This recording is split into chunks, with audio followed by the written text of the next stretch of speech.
Les amis, cette vidéo est un peu faite à l'improviste car j'ai découvert ce matin une vidéo qui a attiré mon attention. C'est celle de Jeannot ce livre, j'ai lu tous les prix littéraires et en gros elle va dire ce qu'elle en pense.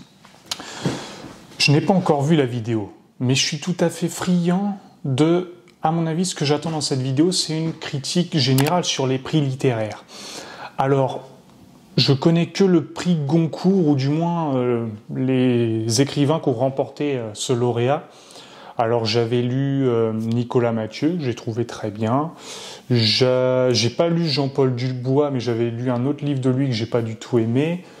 Le livre de l'année dernière d'Hervé Letellier, je l'ai pas lu, mais ça avait l'air d'être un des Goncourt les plus appréciés depuis pas mal de temps. Et enfin, celui de 2021, donc l'auteur Mohamed Mbougarsar, La plus secrète mémoire des hommes, je l'ai trouvé pas mal. Il y a des chapitres très poétiques, je trouve. Mais j'ai constaté qu'en allant voir les avis Amazon, par pur comportement grégorien, j'ai vu beaucoup de critiques et je me suis dit, bah merde, je l'ai mal lu, j'ai mal compris, c'était plus mauvais que ce que je pensais, parce que moi je l'avais trouvé très bien comme ça. J'ai entendu que, alors oui, il y a beaucoup de blabla, qu'on dit qu'il en fait des tonnes, qui fait exprès d'écrire des mots compliqués, alambiqués. Alors c'est vrai que quelquefois on peut sentir ça. Et qu'en fait, la pertinence d'employer des mots, on va dire, compliqués, c'est surtout généralement pour préciser ton propos. Et c'est ça qui est bien fait dans les grandes œuvres littéraires. Là, bon, c'est vrai que quelquefois, on sent ça. Après, de là à qu'il se fasse défoncer, comme j'avais vu sur Amazon, je pensais pas. Parce que, par exemple, moi, j'ai adoré le moment où, en gros, il va baiser avec une fille plus vieille que lui. Et cette fille-là va lui dire tu me baises et tu penses déjà à ce que tu vas écrire. Et en gros, elle a cette phrase où elle dit on ne peut pas faire l'histoire et l'écrire en même temps. Et j'avais trouvé cette morale incroyable. Et tu vois, ça va faire partie des leçons que je retiens de ce livre. J'ai pas besoin de retenir plein de pages et tout. Seule cette leçon va me suffire. Et elle est très bien. Il y a des passages qui sont très bien faits, etc. Mais c'est vrai que quelquefois, il y a des prix littéraires, putain, on ne sait pas d'où ils viennent. Et quelquefois, on peut se dire, ah, mais c'est une mafia, ils font que de faire gagner leurs potes ou quoi? Parce que c'est des trucs qui n'intéressent personne, qui ont des sujets de merde, etc. Et c'est alors que spawn dans mes suggestions la vidéo de Jeannot ce livre, chaîne YouTube que je ne connais absolument pas. Mais c'est bizarre, rien qu'en cliquant sur la vidéo et en voyant les premières images, je m'attends déjà à quelque chose de ouf. Donc, on va regarder cette vidéo ensemble et voir tout simplement ce que j'en pense. Chaque Noël, les prix littéraires se retrouvent sous le sapin. Peut-être que même vous vous voyez offrir des livres à Noël, mais vous savez pas trop sur quoi vous penchez. Vous allez en librairie et puis vous voyez de grosses étiquettes rouges sur des bouquins avec écrit prix Goncourt, prix Renaudot, et vous dites bon bah c'est une valeur sûre, c'est que ça doit être bien. Pas toujours, parce que voilà, c'est censé être la crème de la littérature française. Alors j'avais envie de tenter, voir si vraiment c'était des super bouquins ou si vraiment j'aurais pu passer à côté et c'était pas bien grave. C'est plutôt la deuxième option, hein. En général, les prix littéraires, c'est pas un truc que je regarde trop, ça m'arrive de temps en temps, mais c'est vrai que ça renforce vachement cette idée d'une élite qui va nous dire quels livres sont les bons livres et que c'est les livres qu'il faut avoir lus, sinon on est vraiment qu'un petit kiki, alors qu'en fait, vous vous en doutez, c'est assez loin de ce que je pense. La première approche, moi, que j'ai des prix littéraires, c'est que c'est surtout pour booster les ventes et pour associer une crédibilité d'une personnalité connue, une célébrité, à un livre donc moins connu par un auteur qu'on espère booster les ventes. Et voilà, il me semble pas qu'on fasse plus de fric que ça avec, mais c'est possible qu'à un moment ça fasse conglomérat de potes qui se donnent de la force entre eux. Que j'ai. Pour l'instant, la vidéo, je la trouve super bien réalisée, et celle qui passe dans la vidéo, je trouve, déjà elle m'attire une sympathie, et elle a l'air marrante. commençant par le premier, qui est plutôt un livre assez pour adultes. Il s'agit du Grand Prix du roman de l'Académie française, décerné à Mon maître et mon vainqueur, de François-Henri Désérable. Ce livre, il va nous plonger au beau milieu d'une enquête, et notre narrateur, on sait pas trop grand chose exactement sur la situation, sauf qu'il y a eu un drame dans son entourage. S'ensuit alors une histoire passionnelle assez haute entre ces deux personnages, mais les choses sont un petit peu compliquées parce que Tina, elle est quand même maman de 2 enfants et sur le point de se marier à Edgar. Oh, j'adore, on dirait les feux de l'amour. Bon, pour revenir sur le prix d'avant, Grand Prix du roman de l'Académie française, bon, c'est vrai que là, comment elle le décrit, j'ai l'impression de voir un truc bateau, du cul, une sorte de roman policier. On peut retourner regarder Les Experts à Miami et ce sera pareil. Métaphysique de Xavier Galmiche. C'est l'histoire d'un homme qui en a marre de la ville, qui va décider de la quitter pour aller à la campagne et ouvrir son propre poulailler. Jusqu'ici, rien de bien fifou, sauf qu'on va suivre ses pensées et les moments où en fait... Non, ça a l'air super drôle. Le concept a l'air super drôle. Pour le coup, là, je trouve qu'elle l'a bien pitché. Elle a pas l'air très enthousiaste, mais moi, ça me dit bien. Ça me fait bien marrer, ce genre de pitch. Il déboule dans son poulailler pour donner la mort. Et là, s'ensuit tout un tas de réflexions métaphysiques, comme son titre l'indique. Et en fait, tous les éléments de la basse-cour vont être personnifiés. Donc, par exemple, à un moment, il y a une poule qui va nous parler. C'est un livre qui est clairement fait pour être décalé. À certains moments, j'ai trouvé que c'était assez drôle. Alors, moi, j'y vois clairement un parallèle avec La ferme des animaux, mais je sais pas si elle va faire la même analyse. Mais en fait, il se passe tellement de choses et on a tellement de points de vue différents, je trouve qu'à certains moments, c'était un peu difficile de suivre. En tout cas, moi, j'étais pas hyper fan. Je pense que c'est plutôt un livre pour les personnes intéressées par l'existentialisme ou voilà, toutes ces réflexions un peu métaphysiques. Je vais ensuite... Pour le coup, c'est quoi? C'est le prix décembre, ça a l'air d'être un livre de ouf. Moi, un mec qui est dans son poulailler, qui fait sa life avec des animaux, qui leur disent son avis, ça me dit de ouf. Vous parlez du prix littéraire le plus famous et qui se vendra le plus, La plus secrète mémoire des hommes, de Mohamed Mbougarsar.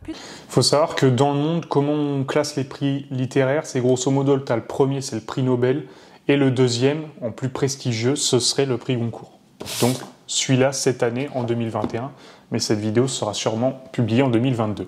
Ici, on va suivre un auteur sénégalais à Paris en 2018 qui va partir à la recherche d'un livre publié en 1838 qui s'appelle Le labyrinthe de l'inhumain. Il va surtout partir à la recherche de son auteur, disparu juste après la publication de son livre qui a créé beaucoup de controverses. Ce qui est marrant, c'est qu'on retrouve de plus en plus de livres, parce que c'est vrai que je m'étais pas forcément fait la réflexion, mais d'écrivains qui écrivent sur les écrivains. C'est-à-dire, en fait, il y a une telle solitude à écrire qu'on adore aussi partager cet effort qu'on a fait, cette épreuve qu'on a surmontée. Et je remarque qu'il y a beaucoup ça. Il y a Guillaume Musso qui l'avait fait, Joël Dicker aussi qui l'avait fait, et donc là, Mohamed Mbougarsar qui l'a fait aussi. On a aussi des questions d'identité. Il y a une ou deux fois où je dois bien le dire, j'ai hésité à le mettre un peu en pause et je sais pas pourquoi, à chaque fois j'avais quand même vachement envie d'y retourner. Déjà parce que c'est un texte qui est hyper bien écrit, on a envie de prendre le temps de lire chaque phrase, d'en relire certaines, etc.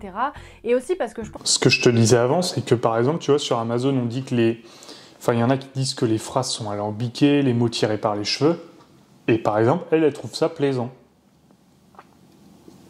Tu vois, il y en a pour tous les goûts, on va dire. Donc ça, c'est à chacun de se faire son avis. Parce que je pense que c'est un livre que j'aurais plaisir à relire plus tard, parce qu'en fait, il y a plein de lectures et plein d'interprétations différentes. C'est un livre qui a un peu ce truc assez hypnotisant, en fait. J'aurais trop du mal à vous dire si j'ai aimé, si j'ai pas aimé, mais en tout cas, je pense qu'il a laissé une trace, et j'aurais tendance à dire que c'est plutôt un livre qui pourrait plaire aux personnes passionnées d'histoire, parce qu'on va traverser plein d'époques différentes, et puis aussi, pour ceux qui aiment bien la philosophie, je pense que ça vous parlera. On va ensuite s'intéresser au... Je fais une petite pause pour dire... Imaginons, on a lu ce livre. Qu'est-ce qu'il faut mieux avoir retenu? L'histoire du mec qui va chercher l'écrivain qui a écrit un texte controversé? Ça m'apporte quoi dans ma vie de spécial de savoir cette histoire? Honnêtement, si on peut mettre un RAB là, rien à branler. Et entre le fait de cette phrase qui est magique, c'est on ne peut pas faire l'histoire et l'écrire en même temps. Voilà, il y a deux écoles. Il y a ceux qui veulent retenir l'histoire pour l'histoire, et puis il y a ceux qui veulent essayer de retenir une morale, une leçon qui peut les aider dans la vie, ou comme dit Schopenhauer, si la philosophie n'apporte rien, elle nous épargne beaucoup. Prix Renaudot, attribué à Amélie Nothomb pour son livre Premier sang. Dans ce 30... Amélie Nothomb, ce qui est un truc de ouf, c'est qu'elle publie tous les ans un livre, donc à la rentrée, je crois, de septembre. Tous les ans, elle est invitée à la grande librairie. Et même si c'est vrai que ces livres se sont dépréciés par rapport au début, parce que voilà, elle essaie sans doute de tenir une discipline et que quelquefois elle se fait un kiff et que c'est pas forcément ouf. Si vous n'avez pas lu Hygiène de l'assassin de Amélie Nothomb, c'est un truc de ouf. Et si vous avez aimé ça, vous pourrez aimer un truc encore plus vicieux qui s'appelle Le portrait de Dorian Gray de Oscar Wilde, que j'arrête pas d'en parler. Donc à un moment, il va falloir le lire. Ce 30e roman, l'autrice va nous raconter l'histoire de son père et son... 30e roman, c'est un truc de ouf quand même, il faut la tenir à la cadence. L'histoire va s'étendre de sa naissance jusqu'à la prise d'otage de Stanleyville en 1964. Pendant tout ce récit, on va nous décrire les relations familiales, comment chacun essaye de se construire et comment chacun essaye également d'avoir une relation ou non avec cet enfant. Et du coup, j'ai trouvé que le livre, il était hyper frontal, hyper violent en fait finalement dans sa manière de nous exposer cette situation. C'est maintenant l'heure pour moi de vous parler d'un livre que j'ai lu à contre-cœur.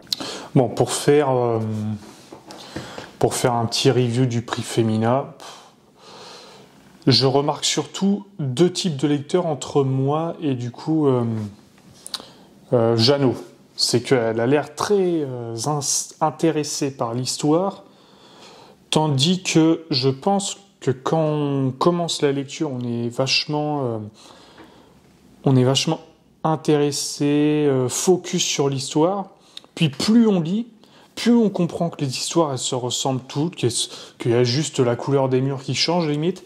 Et en fait, ce qui va différencier, c'est, je trouve à force de lecture, c'est le style. Dans le style, tu vois, qu'est-ce que j'entends? C'est on a Tolkien, capable de décrire quelque chose et qui, plutôt que te dire ce machin fait peur, il te le fait ressentir par la description.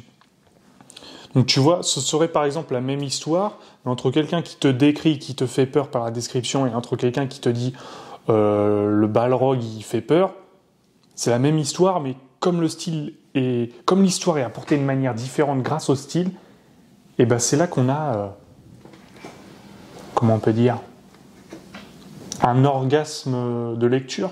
C'est là que fait toute la différence. Deux histoires peuvent parler de la même chose, mais comment elles vont être amenées, ça va faire toute la différence. Et pour moi, ça prime vachement plus maintenant. Parce que des trucs gore, des trucs de cul, des trucs... je sais pas qu'est-ce qu'il y a d'horrible, des trucs de pédophilie, machin... Voilà, on connaît, on avait fait divers machins, on s'en branle, c'est comment c'est raconté, comment c'est amené. Dans ce livre, elle va nous parler de son père qui a abusé d'elle pendant des années et qui, même une fois qu'elle était adulte, a pas eu l'air d'avoir franchement de remords. On parle de Christine Angot, c'est le même sujet, sur le même fil rouge, depuis des années.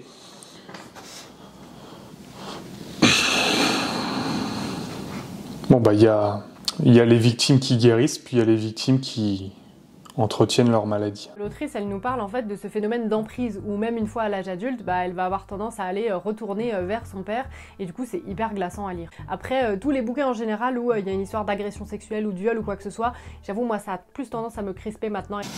Quand on lit des livres comme ça qui parlent de viol ou de pédophilie, je me demande toujours c'est quoi la part de voyeurisme du lecteur.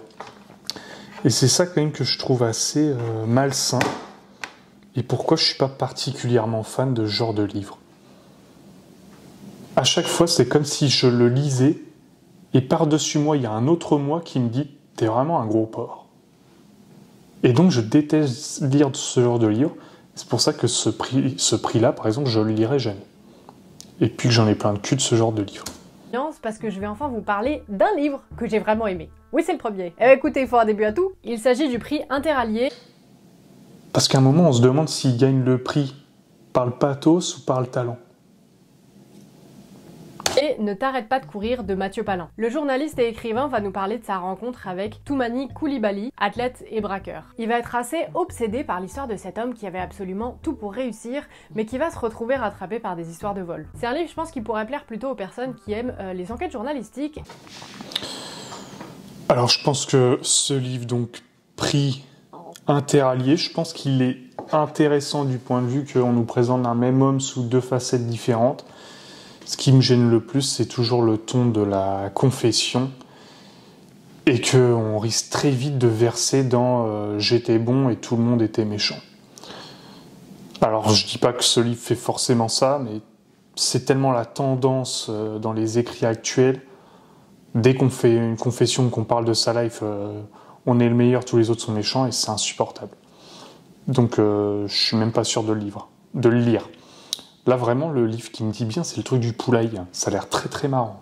Il s'agit du prix de Flore, décerné à Le Voyant des Tempes de Abdel Quentin. On va suivre Jean Roscoff, un universitaire alcoolique et retraité qui va se lancer dans l'écriture d'un livre, Le Voyant des Tempes. Il s'agit d'un poète américain assez méconnu qui s'est tué au volant de sa voiture dans l'Essonne dans les années 60. Alors déjà, c'est le deuxième livre de cette sélection où le personnage principal c'est un auteur, voilà, je trouve ça assez rigolo quand même, c'est assez égocentré, mais contrairement au premier... Là, on est totalement d'accord. Je crois que, de ce que je comprends, on est sur la même veine de l'écrivain qui parle de son parcours d'écrivain. Alors il le fait un peu sous le ton de la romance, mais on sent bien que ça arrive dans les yeux.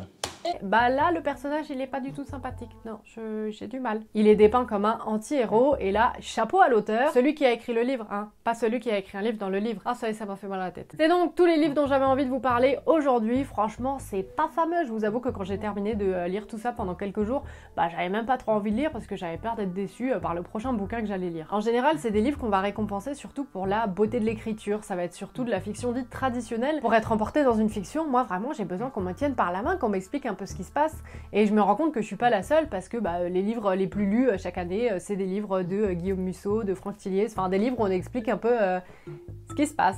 Ouais. Là, pour le coup, si les auteurs préférés c'est Guillaume Musso et Franck Tilliez, on va pas trop se rejoindre. Et bon, je suis pas sûr de me faire que les potes en disant ça. C'est de la grosse merde.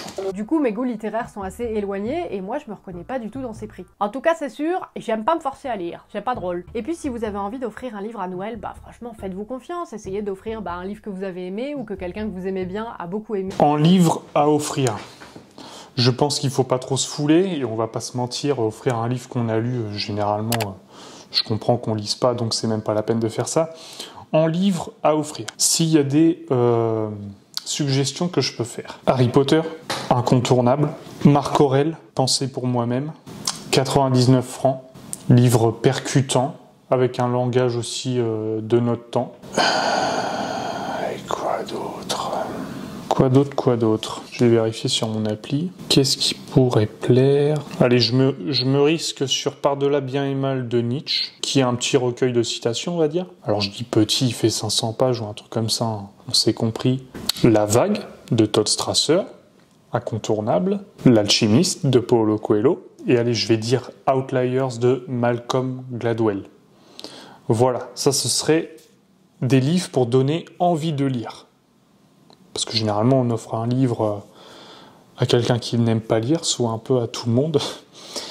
Et bref, on va terminer cette vidéo. Alors j'ai trouvé comme la youtubeuse très sympa.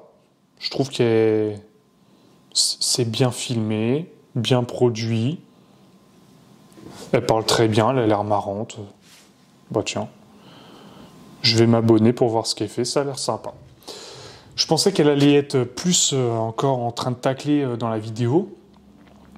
Mais voilà, les prix littéraires, ils sont surtout flamboyants pour le rouge qu'ils ont sur l'étiquette, mais c'est pas les meilleurs livres. Mettez-vous sur les incontournables, pour vous donner envie de lire avant tout. Les prix littéraires, c'est souvent de la boboterie et de l'onanisme groupé. L'onanisme, c'est un beau mot pour dire qu'on se branle. Et comme j'utilise beaucoup ce mot-là, on essaie de changer un peu. Voilà. Alors, si tu as apprécié cette vidéo, tu peux aller voir, moi, les 14 livres que je te conseillais. Et on aura certainement l'occasion de refaire une liste de livres à lire pour 2022. À tout de suite. Si toi aussi tu vas apprendre à lire 200 pages en 1 heure, n'hésite pas à faire un tour sur mon école et je t'apprendrai tous les tips qui m'ont permis de lire 2000 livres en seulement 4 ans de lecture rapide.